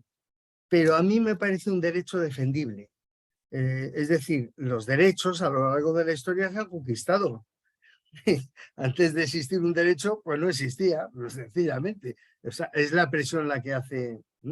Entonces esto que supuso para mí, yo estuve unos años en el consejo de redacción de un medio que se hizo que fue Crónica Popular. Y bueno, yo me fui precisamente cuando estalló todo el tema de Cataluña, pues cómo era la visión de estos compañeros y compañeras de que efectivamente el derecho a la autodeterminación no está, y bueno, esa oposición frontal. Pero claro, yo entonces, ahora está el tema más suave, pero entonces, como el 50% de la población estaba a favor de la independencia de Cataluña y el 50% no. Y en la juventud el porcentaje era más alto. Entonces yo digo, me planteo un problema, no sé si moral. O sea, si el 70% de un territorio está por separarse, bueno, no sé. O sea, yo por mí, aunque no esté formalmente, me parece un derecho defendible y por el que luchar. Yo no estaré de acuerdo, o sea, es decir, yo vivo en Madrid, he nacido en Madrid, es decir, no puedo sentir en primera persona la necesidad, la simpatía con un movimiento independentista de Cataluña, del País Vasco, de Galicia, lo que sea. Pero vamos, no lo criminalizo, no sé. Pero es un derecho que está no está muy claro. May está ahí diciendo que no continuamente, me gustaría que argumentara algo, pero veo que va Guillermo antes, ¿no? Sí. Bueno, Isa, que tú das la palabra, perdona. Sí, va Guillermo antes, pero si Guillermo me da permiso, le dejo a Mari que te responda Mari. Sí. Mari, abre el micro que lo tienes cerrado, corazón. Micro, Mari. A ver, eso de que un 70% están a favor de la independencia no es cierto. Soy catalana. En la juventud, en la juventud. No, la juventud, la mitad no quiere saber nada de la independencia, porque se han dado cuenta, ya me he bajado la mano, se han dado cuenta que eso es una mentira. Yo soy catalana de nacimiento. Sí, sí. No hablo catalán porque, bueno, estoy acostumbrada a castellano parlante, ¿no? Pero eso no es cierto. Además, lo primero que les preguntabas, y es lo que a la gente nos echaba para atrás, si se consigue la independencia, ¿qué vamos a hacer? ¿Cómo nos vamos a financiar? Eso no importa. Por eso te digo que no es cierto. Aquí nunca se ha estado a favor del independentismo. Y los jóvenes hoy en día, todavía menos. Porque desgraciadamente aquí en Cataluña, con todos los independentistas que somos y republicanos, está ganando el PP. Bueno, no, hace unos años que estaba la cosa más enconada, yo creí ver alguna encuesta que era mayoría en la juventud, pero a ver, no si yo recuerdo con estuve, cuando detalle el ni para derecho a verlo. decidir, en la última que hubo, yo estuve defendiendo las urnas. Y no, fue que no. En todo caso, el tema de los nacionalismos, a mí no lo puedo sentir, porque No, en ni fin, yo. soy internacionalista y no lo siento. Eso. Soy comunista y la bandera es de Cataluña, ni La Rioja, ni Madrid, es que me da igual, sinceramente. Pero bueno, no le niego a quien lo sienta, pues ¿qué le voy a hacer? Sí. En fin, no se lo puedo negar, ¿no? Pero bueno, El que lo es siente lo incómodo, sentirá, vamos. y si ganan, si se hace un referéndum legal, yo no quisiera que se hiciera un referéndum legal, porque así ya saldríamos completamente de dudas y dejarían este tema que nos están arruinando Cataluña. Pero es que no van a ganar. Eso es lo malo. Y nada más, perdón, y gracias, Guillermo. No, nada. Gracias a ti. Guillermo, adelante. Bien, yo me parece que no descubro nada nuevo si digo que este es un tema muy profundo, de mucho alcance y que requiere mucho análisis en profundidad y rigor. Y no quiero decir que no sea hecho. Agradecerle al ponente porque hizo un trabajo perfectamente documentado, y eso tiene una gran importancia. Pero yo, como soy mal pensado, los derechos humanos, me atrevo a decir esto, es un precioso catálogo de declaraciones, pero un precioso catálogo. Después, para llevarlo a la práctica, ¿qué poder realmente cuenta la sociedad para poder que eso se lleve a la práctica de una manera justa y real? Y yo quisiera referirme a una cosa, es decir, todo el derecho internacional, todo eso, es decir, en la práctica, lamentablemente, no se practica. No hay más que preguntárselo a los palestinos, por ejemplo, o a los saharauis. En nuestra casa hemos acogido durante 8 años a niños saharauis. Y nuestra relación allí ha sido bastante amplia y por lo tanto tenemos un sentimiento de identificarnos con su situación y con su derecho a ser libres. ¿Y qué pasa? ¿Y qué hace el resto del mundo con el Sáhara? ¿Y qué hace con Gaza, por ejemplo, ¿no? Que sabemos que la están machacando todos los días? ¿Y dónde está el derecho internacional? El derecho internacional está escrito, y muy bien escrito. También la Constitución española da derecho a la vivienda, da derecho al trabajo, a la educación, ¿sí? En un papel se pueden escribir muchísimas cosas, y preciosas cosas, y bien están que se escriban. Pero la pregunta para la sociedad es ¿cómo hacemos aplicar eso? Ese es el interrogante que tenemos que hacernos, porque si no volveremos a hablar de lo mismo y las cosas siguen lo mismo. Y volviendo incluso atrás, ¿qué pasó con Chile? Con todo lo de contra Allende y lo de Pinochet y mil y unas. ¿Qué pasa en Haití? Pero si este mundo es una calamidad, y es una calamidad impuesta por el poder económico. Y nada más. Ellos utilizan la economía para presionar. El caso de Marruecos es clarísimo. A Estados Unidos le interesa que Marruecos esté de su parte. Y 30 segundos. Y poder utilizar eso como plataforma frente a todo lo demás, incluso contra España. ¿Y España qué va a hacer frente a Estados Unidos? Porque ahora cuando nos lamentamos todo, oye, ¿qué deja a los saharauis? No, los dejas porque los impuso Estados Unidos, entre otras razones. Aunque por aquí también a lo mejor no les importaría mucho, sobre todo a un sector. Bien, la pregunta va para todos nosotros. ¿Qué hacer? Y remato con una cosa. Cuando antes comentamos cómo piensa la gente, cómo actúa la gente, yo me hago esta pregunta y os la traslado a vosotros también, y a vosotras. Si la gente estuviera, si este tipo de mensajes que aquí se desenvolvieron hoy, se desarrollaron hoy, llegaran a más gente, la gente seguiría pensando igual. Reconocería de verdad en la sociedad que vive. Reconocería de verdad cuál es su precisamente enemigo político y económico. Lo reconocería sí o no. Pues si este trabajo se ampliara y avanzara, ¿y aquí qué papel tendrían que hacer los partidos políticos de izquierdas y los sindicatos de izquierdas? Que este trabajo lo tengamos, y remato, que este trabajo lo tengamos que hacer nosotros aquí. Un colectivo de pensionistas en la última fase de nuestro caminar por este mundo, y nos atrevemos a hacer esto. ¿Y en los demás qué? No tenemos que, amigos y amigas, no tenemos que extrañarlos, porque la gente actúe y se quede ahí pasmada, como se queda. Es cierto que para otras cosas no queda pasmada, pero, en fin. Bueno, perdonar el rollo, pero la interrogante va para nosotros. ¿Qué hacer? Bueno, por lo que me toca. A ver, es complicado porque efectivamente constatamos que no se respetan los derechos humanos. Tenemos que pensar a quién le interesa que no se respeten los derechos humanos o, por ejemplo, a nivel nacional, a quién le interesa, por ejemplo, que no se respete o incluso que se suprima la Constitución. ¿Ganaríamos algo el pueblo, digamos, en este término? ¿Con que se suprimiera la Constitución? Me temo que no. Podemos denunciar que no se cumple, pero me temo que el derecho internacional, como decía o quería indicar antes, el derecho internacional no le interesa a Estados Unidos. Y señalo a Estados Unidos como país más poderoso, aunque está muy nervioso ahora y es porque está perdiendo poder.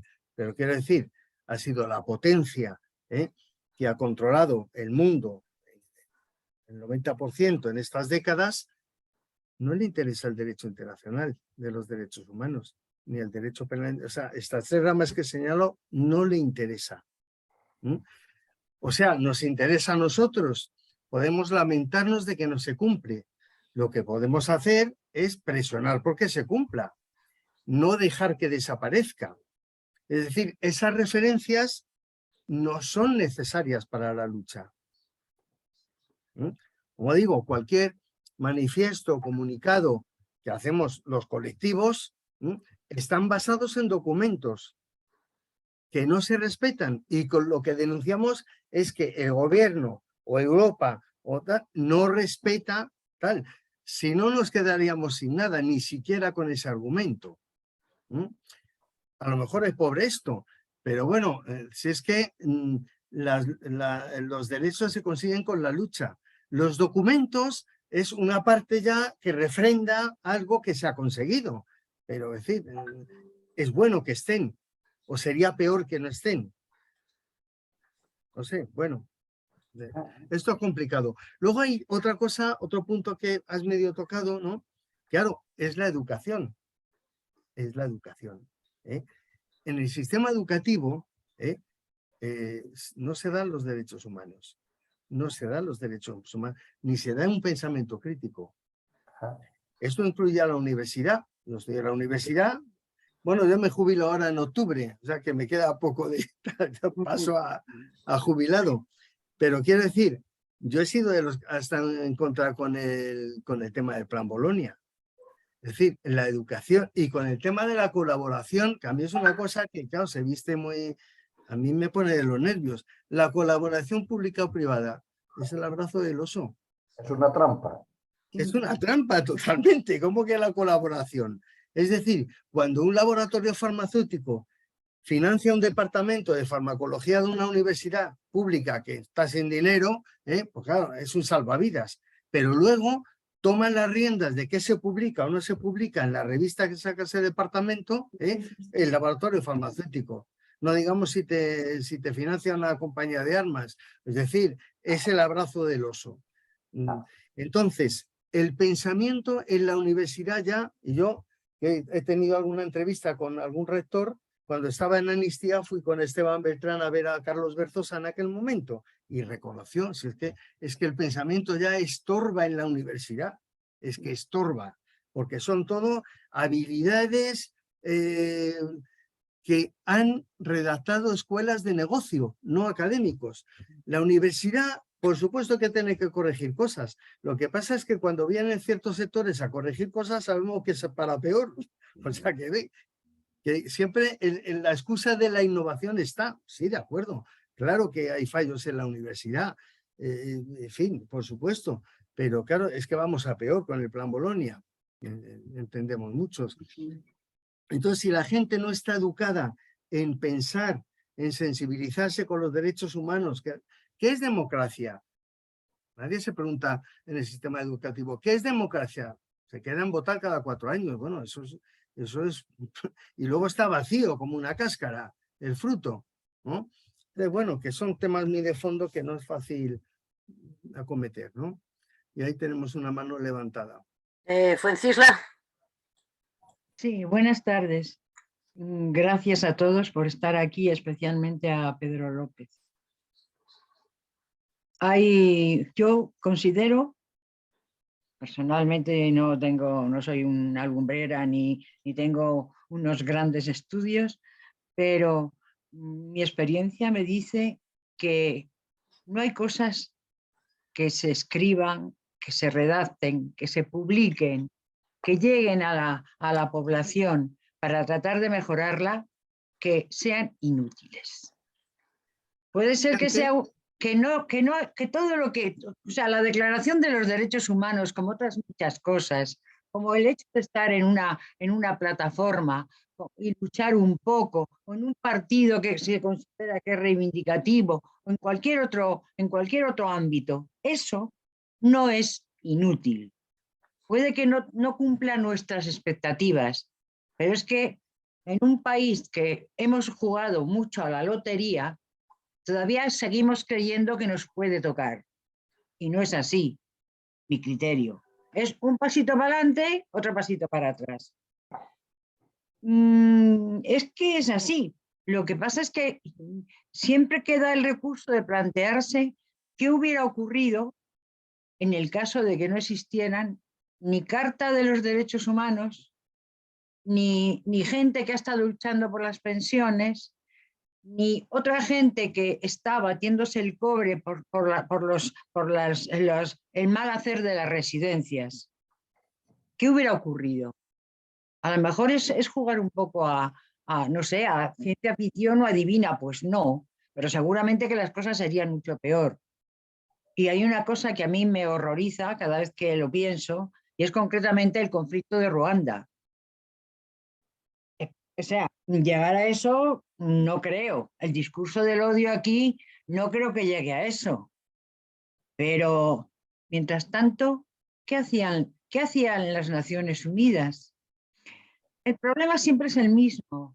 Tenemos expectativas, buscamos, protestamos, estamos ahí y creemos que todo va a ser rápido, que todo va a ser eficaz y ya. Y eso no es así. Y a mí me gustaría que me explicase, Pedro, en qué narices ha quedado el conflicto ruandés después de tantos muertos. ¿Qué es lo que pasa? ¿Cómo se queda la gente? ¿Qué hacía mientras tanto? ¿Qué hacían los países ahí? Los países llamados civilizados mientras tanto. Gracias.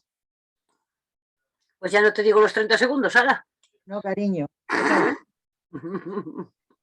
No, sí, es la constatación, bueno, que todos tenemos de frustraciones, de que la lucha, pues, está muy fragmentada. Yo leí un libro de Daniel Bernabé hace poco, que es La trampa de la diversidad, que me impactó, ¿no?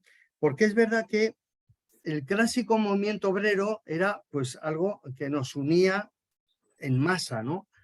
Y es verdad que ahora hay tantas luchas legítimas todas, ¿no? Pero estamos atomizados. Entonces, ningún movimiento tiene fuerza suficiente como para cambiar las cosas, ¿no? Bueno, el movimiento quizá más potente de los últimos años es el feminismo, que sí está consiguiendo cosas, a pesar de frustraciones, ¿no? Pero es complicado. Yo, pues las experiencias que tengo y las que hemos tenido todos, ¿no? Yo, por ejemplo, cuando en la universidad pues tenemos huelga, casi siempre la sigo. Y claro, cuando tienes una concentración en la Consejería de Educación para alguna reivindicación, claro, si somos 17, o sea, está desde la ventana el consejero o la consejera riéndose. Si somos 5.000, pues se lo toma en serio. Y entonces es que estamos muy desarmados, ¿no? O sea, muy poco movilizados como sociedad, es que es así. Entonces, bueno, podemos seguir lamentándonos, pero que es la constatación de la frustración que tenemos todos, estamos un poco en las mismas trincheras, ¿no? Arturo, abre el micro, por favor. Hola, buenas tardes. Buenas tardes. Sí, sí. Gracias por tu ponencia. Mi pregunta, en que me parece que ha salido ya, el tema de los derechos internacionales, el derecho internacional de los derechos, el juicio, ya me he liado, leche. Ha salido antes, que ponía el derecho internacional de los derechos humanos. Entonces, el de la Haya no es lo mismo que estos derechos. No, yo decía, y no recuerdo ahora el de la Haya, creo que es el Tribunal Internacional de Justicia, que son dos tribunales distintos, el Tribunal Penal Internacional y el Tribunal Internacional de Justicia. Entonces mi pregunta es que me lo he apuntado ahí malamente. Mi pregunta es, si tú quieres denunciar el tema del genocidio, por decirlo así, ¿qué ha pasado con las residencias? ¿A dónde tenías que ir? A los dos lados. Primero ¿Has dicho? Ah, bueno, no, ya has dicho a los dos lados. Vamos a ver, el Tribunal Internacional de Justicia está para conflictos entre países. Por ejemplo, si no se hubiera llegado a este extremo de escenario bélico, Ucrania y Rusia tienen un conflicto y el Tribunal Internacional de Justicia puede dictar una resolución y en principio pues tendrían que acatar los dos países. Pero que decir, el problema es que se han dado que es entre Chile y Argentina por cosa de fronteras, ese tipo de cuestiones. Y referente, perdona que me viene la pregunta. Bueno. La referente a lo de que está pasando con las mujeres que las están asesinando continuamente, o sea, que eso ya viene siendo ya una pandemia, que sería un genocidio, eso entraría también. Es que es saber más o menos dónde puedes atacar o poner tus quejas. Perdona que te he cortado. No, está bien. Bueno, que eso requeriría el concurso de juristas que están mucho más arriba que yo, que no soy jurista. Pero quiero decir, sí, yo te digo que estuve en la plataforma Juicio Aznar considerando que se habían cumplido una serie de crímenes. El primero, el crimen de agresión.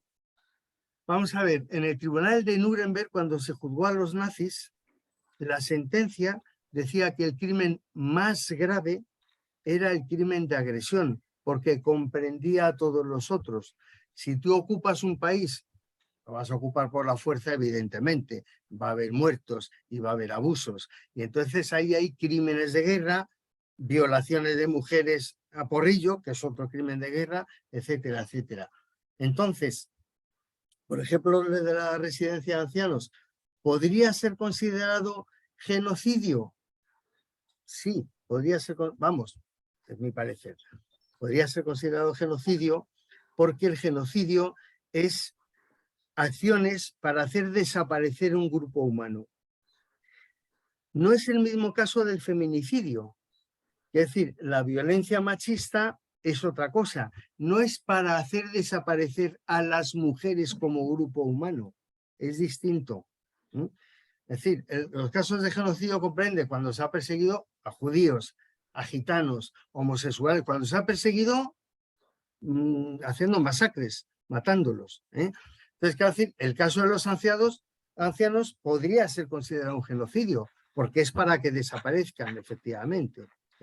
Pero bueno, que habría que afinar jurídicamente eso, está a una altura que pues, de Martín Pallín, de algún jurista que no soy yo, ¿no? Pero bueno, o sea, para dejar las ideas claras son esos dos tipos de tribunales. Conflictos entre países, que no son cosas de muertes o tal, y derecho penal, lo dice la palabra, es penal, cuando ha habido asesinatos, cuando ha habido violaciones, ese tipo de historias, ¿no? Y eso es lo que se llaman crímenes internacionales, que son 4. Genocidio, crímenes de lesa humanidad, crímenes de guerra y agresión. Bueno. Vale, gracias. Creo que me he quedado ahí dando vueltas al ordenador. Pues yo me he quedado confuso, Arturo. Si tú estás aclarado algo, estupendo. No, que no me ha aclarado. Que me he quedado ahí caminando por todos lados. Muchas gracias. Gracias a ti. Gracias, Arturo. Bien, van a ser -5, con lo cual tenemos ahora mismo 2 palabras pedidas. Por favor, no pidáis más, que si no el ponente otra vez nos repite. Freitas, adelante. Bueno, procuraré ser breve. Homicidios, historias, delitos ha habido a lo largo de la historia y tenemos a lo largo de la historia, desde la creación o dicen que se ha creado el mundo y anterior. Yo procuro, como ciudadano, el total respeto a los demás. Procuro cada noche, cuando voy a dejar los dientes y me veo al espejo diciéndome, joder, qué feo soy, hacer una reflexión conmigo mismo. Ahí en casa, si está alguien, pensará que soy narciso, que no salgo delante del espejo. Pero estoy luchando conmigo mismo. Preguntándome si yo cómo quiero que se comporten conmigo, cómo tengo yo que comportarme con los demás. Esa lucha es casi a diario en mi persona. ¿Por qué? Porque en vista de lo que hay, lo que he viajado han sido millones de kilómetros por mi trabajo. Lo que he visto a lo largo del mundo, y viniendo de una zona donde se nos ha acusado siempre de esclavistas, cuando lo único que hacíamos era, como hoy en día un conductor de autobús, transportar material de África a América. Entonces entran muchos interrogantes. ¿En qué me baso?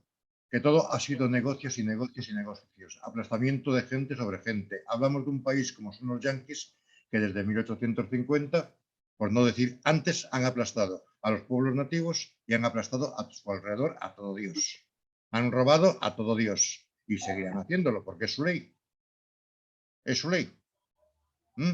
Los ingleses tuvieron dos aciertos. Uno, meter parte de la población de ladrones, homicidas en América, y otra parte, los más peligrosos, en Australia. De Australia no podían salir. De Estados Unidos se expandieron como una plaga. Entonces yo no quiero ser como ellos. Yo prefiero ser como mi gente. Lo que quiero que me hagan a mí, yo lo hago por los demás. El problema que veo en los demás, intento solucionar dentro de mis posibilidades. ¿Y es ahí la cuestión? ¿Derechos humanos? Sí, por completo y al total. Pero lo primero es ser ciudadanos.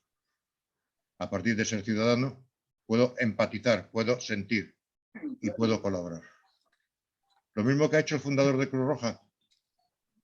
Creó una gran idea, un gran fenómeno, que otros muchos aprovecharon como negocio, muriendo él como murió en un jardín de Ginebra en total ruina, con 4 harapos. Entonces, la sociedad es así, el mundo es así y la humanidad es así. Si estoy equivocado, bueno, a lo que me quede de tiempo, se me dirá. Pero prefiero que me llamen tonto, que me llamen idiota o que me llamen primo, que no ir pisando a nadie. Pero más realizado el ir de chaiñas, como decimos aquí en mi tierra, el ir de tonto pueblo, papel que cierto elemento de la política española está tomando la política ahora, el ir de tontito es que no ha roto un plato, ir por la calle y cuando quieren hablar conmigo, a lo mejor alguno intenta pisar y sale pisado, y ser feliz. Simplemente eso. Bueno, muy bien. Has apelado al principio a algo que es interesante para la legitimación de los derechos humanos. Una corriente jurídica en materia de derechos humanos es el iusnaturalismo, el derecho natural. Y tiene dos ramas. El teológico, es decir, de ahí sale la Escuela de Vitoria, una serie de teólogos, que la justificación de los derechos es Dios quien otorga estos derechos y los estados no tienen más que reconocerlos, no otorgarlos. La otra vía es la racionalista. Yo no soy creyente, los que no creemos sí podemos comprender los derechos humanos en base a ese razonamiento muy de Kant, pero también del cristianismo, de trata a los demás como quieres tú ser tratado. Es fácil, eso es fácil de comprender. No hace falta un esoterismo filosófico que no llegas. Es facilísimo de comprender. Eso está bien. Guillermo Fontán, adelante. Sí. Yo, por hacer referencia a otras condiciones que tenemos delante y que las veo que se van a acrecentar. Cuando se refiere a la diversidad de movilizaciones, a las diversas movilizaciones, me parece que tenemos que tener en cuenta o tener presente que cada vez va a haber menos trabajadores y trabajadoras. Ya con estudios de hoy rigurosos, ya se puede afirmar que con la quinta parte de los trabajadores y trabajadoras en activo sería suficiente para mantener el nivel de producción que se está realizando actualmente. Tengámoslo muy en cuenta, porque las máquinas sustituyen cada vez más al elemento humano. Y entonces, y aquí esto insisto más, serán los movimientos sociales, porque el sindicalismo clásico es que se queda sin materia prima. Y perdonar que lo diga así. Bueno, eso por una vez. Y aquí hay otro discurso que nos está metiendo que hay que ir a por el crecimiento. El crecimiento, me parece, cuando hablan de crecimiento, y es curioso, el otro día declaraciones aquí, nada menos que de un economista premio Nobel como Krugman, que vino aquí a Vigo, y declara que también las posibilidades del crecimiento y opta por el crecimiento. Y no nos explican que potencialmente el crecimiento no va a ser posible, sobre todo en muchas áreas. Y me explico, un par de datos y os dejo en paz.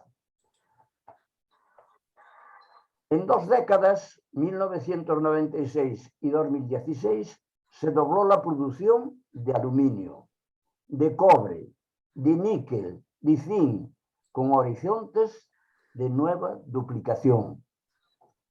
Llevamos ya empregados el 95% del mercurio disponible, o el 80% del plomo, de la plata, del oro, el 70% del arsénico, del cadmio o del zinc, o el 60% del estaño, del selenio, del litio, etc. Es decir, no nos hablan de que ese crecimiento de que hablan tiene una limitación potencial, insuperable, ¿no? Y nos están, y es otro discurso mentiroso. Perdón, y lo digo esto a nivel de reflexión, ¿no? Nada más, no. Gracias, Guillermo. Poco que contestar a eso. Por eso está la propuesta del decrecimiento también, porque efectivamente esto es una carrera, como decía, no me acuerdo si era Menem, el presidente argentino, que dijo una frase ridícula una vez, que en un discurso dijo, estábamos al borde del abismo y hemos dado un paso adelante. Y bueno, cuando cayó en el significado de lo que había dicho, bueno, pues estamos al borde del abismo, efectivamente, y seguimos dando pasos. Bueno, no sé, que no terminemos. Yo no soy ningún optimista. Lo que pasa es que también, como me he dedicado a la docencia estos últimos 30 años, antes había trabajado otras cosas, pues tampoco quiero transmitir una cosa negra, ¿no? Lo que quiero transmitir es que solo la lucha, y como dice la internacional, o sea, solo nosotros nos podemos salvar, porque desde luego el mundo está en manos de unas élites que buscan su beneficio y efectivamente las leyes generales, que son derechos humanos, los procedimientos auténticamente democráticos, que no son solamente votar cada 4 años, etcétera, pues no les interesa. Al capitalismo ya le estorba la democracia, es que no puede ya. Y los derechos humanos. O sea, los derechos humanos son incompatibles con el capitalismo. Yo tengo esa postura, desde luego. Muy bien. Bien, amigos. ahora mismo no hay más palabras, entonces le voy a dar el paso a Manuel Colinas, pero antes de nada darte las gracias, que ha sido genial, ¿vale? Entonces, ahora pasamos al capitán que hable. No me pongas galones, por favor.